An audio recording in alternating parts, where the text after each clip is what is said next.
The table turned. When Jesus flips our expectations upside down, the sun was setting over Jerusalem as thousands of travelers poured into the city for the Passover feast. The temple god's sacred dwelling should have been filled with prayer, and quiet reverence. But when Jesus entered, he found a market instead.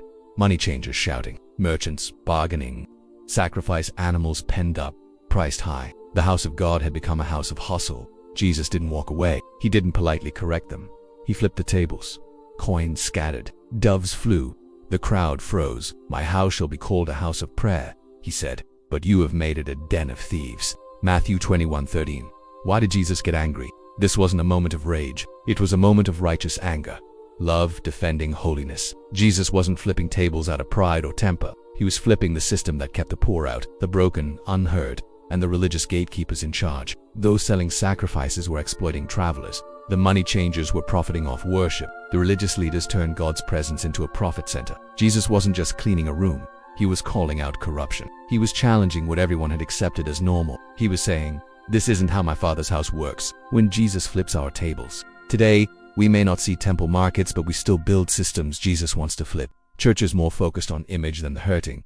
Christians more passionate about power than prayer. Hearts that worship convenience over commitment. Jesus still walks into places and people that were made to be holy, and when they're misused, he still flips the tables. Sometimes the table he flips is inside us, when we've made faith about rules instead of relationship, when we've started trusting money more than our maker, when we judge others and forget our own need for grace. Jesus isn't afraid to disrupt comfort for the sake of truth, and that's good news, because the same hands that flipped the tables also healed the blind, embraced the outcast, and carried a cross upside down, but right side up. Jesus' way doesn't always make sense to us. He says the first will be last.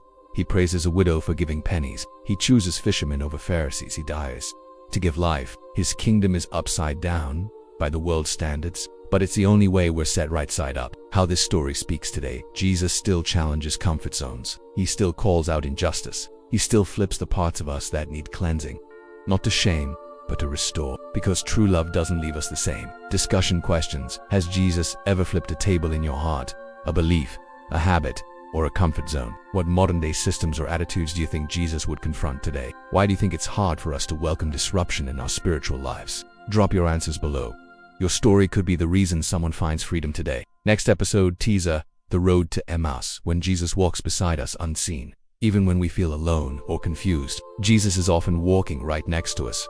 We just haven't recognized him yet. Join us next time as we follow two disciples who met Jesus after his resurrection and didn't even realize it. If this message challenged or inspired you, give it a like and share it with someone searching for real faith.